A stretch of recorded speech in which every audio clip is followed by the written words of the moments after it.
बिस्मिल्लाहिर्रहमानिर्रहीम। अस्सलाम वालेकुम नाज़रीन, मैं हूँ साकिब बशीर। हम बात करेंगे दो तीन अहम मौज़ूआत पे। 9 मई से मुतल्लिका केसेस जो है वो उनके हवाले से 4 बड़ी ख़बरें हैं जिनसे बोलचाल आ चुका है और इसके हवाले से हम बात करेंगे। और रोशनी में फ़ैसला सुनाने से मुतल्लिक जो जज ने बात की वो क्या थी, और इमरान खान साहब के हवाले से एक अहम मामले में क्या 48 घंटों में मुमकिनात हो सकते हैं, एक अहम केस में क्या मुमकिनात हो सकते हैं, इससे मुतल्लिक आपको आगाह करेंगे। आज लाहौर में बहुत गहमा गहमी रही, लाहौर की अदालतों में बहुत गहमा गहमी रही। इस तमाम की तफसीलात आपके सामने रखते हैं। आप हमारे साथ रहिएगा। हमारा यूट्यूब चैनल सब्सक्राइब कर लें, बेल आइकन का बटन प्रेस कर लें, ताकि जब भी हम कोई वीडियो अपलोड करें तो फ़ौरन उसका लिंक आपको मिल जाया करे। हम शुरू करते हैं जो 9 मई से मुतल्लिका 4 बड़ी खबरें हैं उनसे मुतल्लिक वन बाई वन तफसील के साथ मैं आपको बताता हूँ कि क्या होने जा रहा है, क्यों बोलचाल आ सकता है। उसकी बड़ी ही अहम वजूहात हैं। ज़रताज गुल साहिबा जो पीटीआई की सीनियर रहनुमा है, उनको फैसलाबाद की इंसदाद दहशतगर्दी अदालत ने एक अहम केस में उनको सज़ा दी, और उनको सज़ा दी गई कि वो एक मीटिंग हुई थी जमान पार्क में इमरान खान की सरबराही में, और एक मीटिंग हुई थी चक्री इंटरचेंज पर। तो इन मीटिंग्स में ज़रताज गुल भी मौजूद थी, तो उनको साजिश के इल्ज़ाम में सज़ा दी गई कि 9 मई को जो कुछ हुआ उसमें एक साजिश घड़ी गई मुबैना तौर पर, और उसमें ज़रताज गुल भी थी। उनको सज़ा हुई 10 साल कैद की सज़ा हुई, और साथ ही उनकी जो नशिस्त थी वो जाती रही, उनको डी-सीट कर दिया गया, और उसके बाद अब वहाँ पे ज़िमनी इलेक्शंस होंगे। लेकिन इससे कबल एक अहम खबर ये आई है कि उनकी जानिब से लाहौर हाई कोर्ट में फैसलाबाद इंसदाद दहशतगर्दी अदालत के फैसले को चैलेंज कर दिया गया है। ये एक अहम मरहला है। इसमें दो जो वजूहात हैं और दो किस्म की मुश्किलात पीटीआई के उन लीडरशिप को और कारकुनान को जिनको सजाएं हुई हैं, उनको दो किस्म की मुश्किलात सामने आ सकती हैं। ज़रताज गुल साहिबा को पहली मुश्किल का सामना है, लेकिन इससे बोलचाल की कैफियत कैसे होगी वो आगे चलकर मैं आपको बताता हूं। एक तो उनकी जो अपील है उस पर एतराज़ लगाया है लाहौर हाई कोर्ट ने, और एतराज़ात के साथ उनकी अपील जो है लाहौर हाई कोर्ट के चीफ जस्टिस आलिया नीलम उनकी सरबराही में जो बेंच है उनकी सरबराही में बेंच में समाअत के लिए मुकर्रर हो गई है। 11 तारीख को 11 अगस्त को इस पर जो है वो समाअत होगी, लेकिन उस पर ऑब्जेक्शंस के साथ समाअत होगी। तो मुश्किल क्या है? मुश्किल ये है कि लाहौर हाई कोर्ट का रजिस्ट्रार ऑफिस इस अपील को देखने के बाद ये कह रहा है कि आपने क्योंकि सरेंडर नहीं किया। सरेंडर करने का मतलब ये है कि आपको एटीसी फैसलाबाद से सजा हो चुकी है, आपने सरेंडर करना था, और सरेंडर करने के बाद आपकी जो है वो गिरफ्तारी, और गिरफ्तारी के बाद आपको जेल जाना पड़ना है, और उसके बाद आपकी जो है वो अपील एंटरटेन होगी। तो ये ऑब्जेक्शन है कि आपने सरेंडर नहीं किया। तो ये एक मुश्किल होगी ज़रताज गुल साहिबा या बाकी जो पीटीआई के जो रहनुमा हैं, जिन जो पार्लियामेंटेरियंस भी थे, उनको डी-सीट भी किया जा चुका है। खास तौर पर उमर अयूब साहब की बात करें, शिबली फराज की बात करें, तो कौमी असम्बली के जो अपोजिशन लीडर के तौर पर और सेनेट के अपोजिशन लीडर के तौर पर वो नशिस्तें इस वक्त खाली हो चुकी हैं।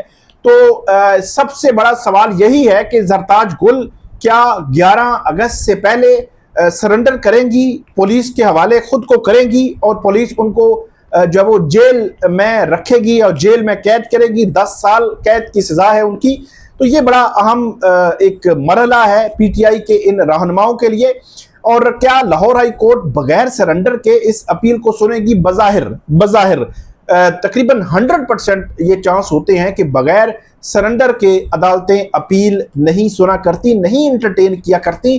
तो ये एक अहम मरहला है। देखते हैं कि ज़रताज गुल की अपील पर क्या होता है। लाहौर हाई कोर्ट के 2 रुकनी बेंच 11 अगस्त को क्या करता है। इसके अलावा दूसरा जो मामला है वो है सेनेटर एजाज चौधरी।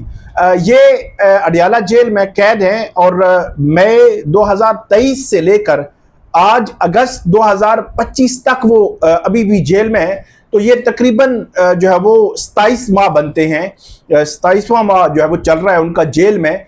2023, 2024 और 2025 अब मई और अब अगस्त है।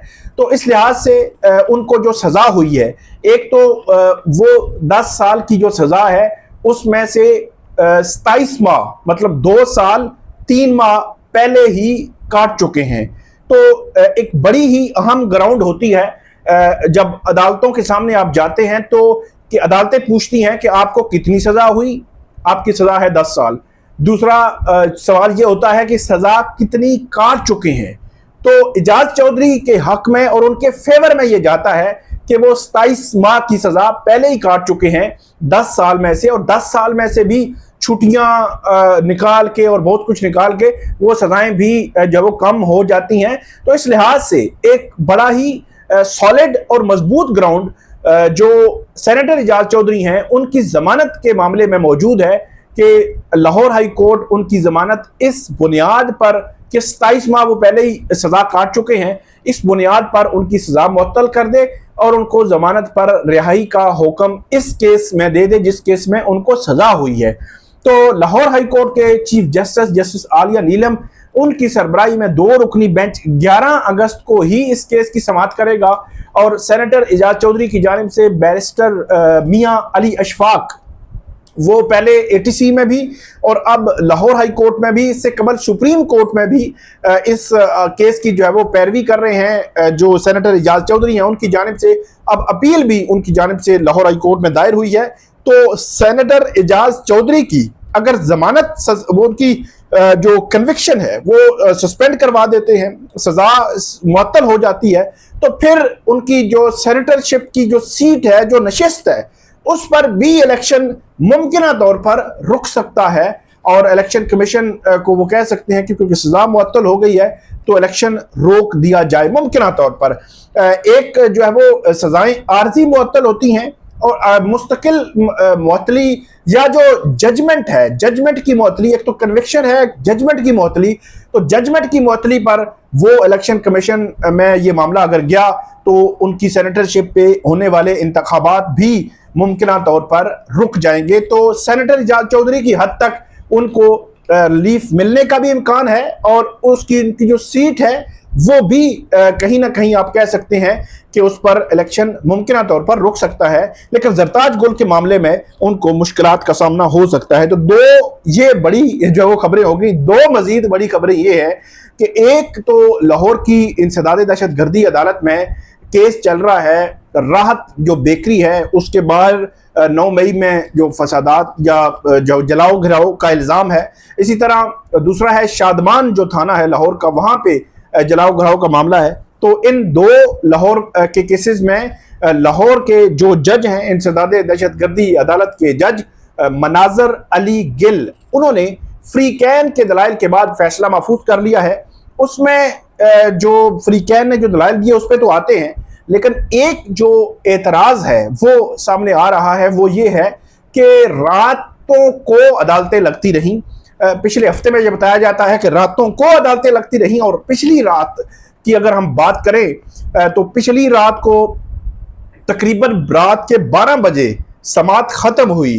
तो ये एक हैरान कुन फिनोमेना है, हैरान कुन मामला है कि जिस अदालत का टाइम सुबह 8:30 बजे या 9 बजे शुरू होता है और 3:30 बजे तक अदालती वक़्त है, वो अदालत रात 12 बजे तक चल रही है। तो मेरा ये ख्याल है कि रातों को ट्रायल्स करने की क्या ज़रूरत है। अब अगले दिन कर लें, उससे अगले दिन कर लें, उससे अगले दिन कर लें, उससे अगले दिन कर लें, अपना जो टाइम है अदालती वक़्त है वो लगाएं। लेकिन आज एक खबर ये भी लाहौर से आई कि जो जज साहब हैं उन्होंने कहा कि दिन की रोशनी में वो फैसला सुनाएंगे, दिन की रोशनी में फैसला सुनाएंगे।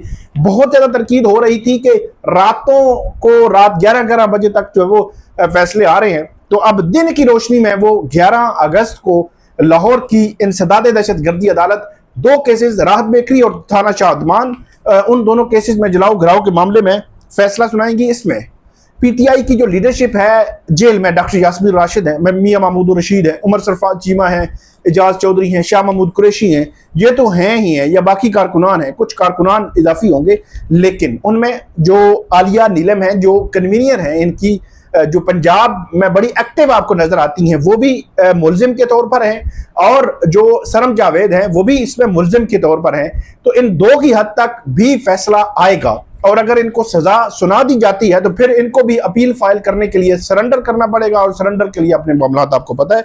तो ये एक सीक्वेंस फिर बनेगा, और आलिया नीलम को फिर कन्वीनियरशिप से भी पीटीआई को हटाना पड़ेगा। पहले जो opposition leader Punjab assembly, opposition leader कौमी असम्बली, अपोजिशन लीडर थे जो सेनेट के शिबली फराज, और अब जो उनकी पंजाब की कन्वीनियर है, अगर उनको सजा होती है तो उनको भी हटाना पड़ सकता है। तो ये सूरत हाल जो है वो बनी है जो लाहौर की इंसदादे दहशतगर्दी अदालत में, और इसमें जो बैरिस्टर मियां अली अशफाक उनकी जो टीम है, लीगल टीम, उनकी जानिब से जो दलाइल दिए गए हैं, एक तो सेनेटर एजाज चौधरी की जानिब से, एक तो उन्होंने ये कहा है कि ये एक ही किस्म के फैक्ट पर दूसरा फैसला नहीं आ सकता, कानूनी तौर पर, उसूली तौर पर दूसरा फैसला नहीं आ सकता, तो इसलिए ये फैसला ना दिया जाए, एक ही किस्म के फैक्ट्स पर पहले सजा हो चुकी है। दूसरी बात, उन्होंने एक सेनेटर ओन बपी हैं और एक जब ब्रिगेडियर रिटायर्ड मुसद्दिक अब्बासी हैं, इनको डिफेंस विटनेस के तौर पर लाए हैं, दो गवाह पेश किए हैं सेनेटर एजाज चौधरी के हक में, और इनको यह कहा गया है कि उस रोज जिस दिन का यह कहा जा रहा है कि लाहौर जमान पार्क में मीटिंग में, वो साजिश वाली मीटिंग में वो मौजूद थे, वो वहां पे मौजूद नहीं थे, बल्कि एक और मीटिंग में मौजूद थे, और उस मीटिंग के हवाले से इन्होंने दोनों ने गवाही दी है, और उसकी फेसबुक पोस्ट और सारी चीजें दी गई हैं कि सेनेटर एजाज चौधरी किसी भी ऐसी मीटिंग में मौजूद नहीं थे, बल्कि वो एक और जो मीटिंग है जो उनके जो उस वक्त टिकट्स की तकसीम के हवाले से को मामला चल रहे थे, उस मीटिंग में वो मौजूद थे, यहाँ पे मौजूद नहीं थे। तो और ये कहा गया है कि उसमें कुछ अदालती नज़ीरें भी पेश की गई हैं, 4.5 घंटे के दलाइल ये पता चला है कि दिए गए हैं। वहाँ पे बैरिस्टर तैमूर मलिक जो शाह महमूद कुरैशी के वकील हैं, वो भी केस की पैरवी कर रहे हैं। इसके अलावा भी जो है वो वकला जो पीटीआई के हैं और सीनियर वकला बुरहान मुअज़्ज़म, वो भी इस केस की पैरवी कर रहे हैं, और इसको भरपूर तरीके से उन्होंने लड़ा है। रिटन में जो आर्गूमेंट्स हैं बाकी वकला ने दिए हैं, और मियां अली अशफाक उनकी टीम ने इसमें तहरीरी के साथ साथ वर्बली जो है वो जो उनको वहां पे 4.5 घंटे के आर्गूमेंट्स भी दिए हैं। फैसला महफूज है, 11 अगस्त को फैसला आएगा। आखिरी बात यह है कि इमरान खान साहब के हवाले से एक अहम केस है, वो 9 मई के 8 केसेस हैं, जिनमें पहले इंसदादे दहशतगर्दी अदालत ने, फिर लाहौर हाई कोर्ट ने इमरान खान की 8 केसेस में जमानतें मुस्तरद की, और अब वो मामला लाहौर सुप्रीम कोर्ट के सामने लगा हुआ है। 12 अगस्त को वहां पे समाअत होने जा रही है। 12 अगस्त को जो है वो समाअत में इमरान खान की जमानतों के हवाले से मामला आगे बढ़ेगा, लेकिन इसमें बज़ाहिर ऐसे लगता है कि उस दिन नोटिस होंगे, नैब जो इसमें प्रोसिक्यूशन है उसको नोटिस होंगे, और उसमें नेक्स्ट तारीख पड़ेगी। लेकिन इसमें एक जो मामला अहम है वो ये है कि ये बात हो रही थी कि चीफ जस्टिस याह्या अफरीदी, जिन्होंने खुद डायरेक्शन दी थी कि जो 4 माह में 9 मई के केसेस के ट्रायल मुकम्मल किए जाए, अब वो कह सकते हैं कि हमने ट्रायल मुकम्मल करने की हमने कह रखा है, तो इसलिए ये जमानतों के केसेस को हम नहीं सुनते, नहीं फैसला करते, इनको वैसे ही जो है वो निपटा देते हैं। तो अब मामला ये है कि खबर ये है कि इमरान खान के खिलाफ 9 मई के 30 से ज्यादा केसेस में एक GHQ हमला केस है, जहां पे उनके खिलाफ ट्रायल चल रहा है। वो ट्रायल तकरीबन 45% वो ट्रायल हुआ है, और अभी आधा ट्रायल रहता है, और वो भी रुका हुआ है तकरीबन फरवरी से। 1-2 समातें हुई हैं दरमियान में, तकरीबन फरवरी से वो रुका हुआ है। क्या वजूहात हैं, आप और मैं हम ढूंढ रहे हैं कि क्या वजूहात है, इमरान खान के खिलाफ ट्रायल क्यों नहीं चल रहा। 30 में से एक ट्रायल, और बाकी सारे ट्रायल में अभी चालान नहीं आए, ट्रायल शुरू नहीं हुए। चालान आएंगे, ट्रायल शुरू होंगे, इमरान खान को पेश किया जाएगा, उनकी मौजूदगी में ट्रायल होगा, तब मामला आगे बढ़ सकते हैं। तो बज़ाहिर ये जो रीजन दी जा रही है कि क्योंकि सुप्रीम कोर्ट ने डायरेक्शन दी हुई है ट्रायल कोर्ट्स को, तो इस वजह से उनकी जमानत वाला मामला रोक दिया जाए, मेरे ख्याल में वो रीजन काबिले अमल शायद नहीं होगी। लेकिन 12 अगस्त को अहम समाअत होने जा रही है इमरान खान की जमानतों के हवाले से। देखते हैं कि अदालत उनको जमानत देती है या नहीं देती। आप हमें फीडबैक दीजिएगा। अल्लाह हाफिज़।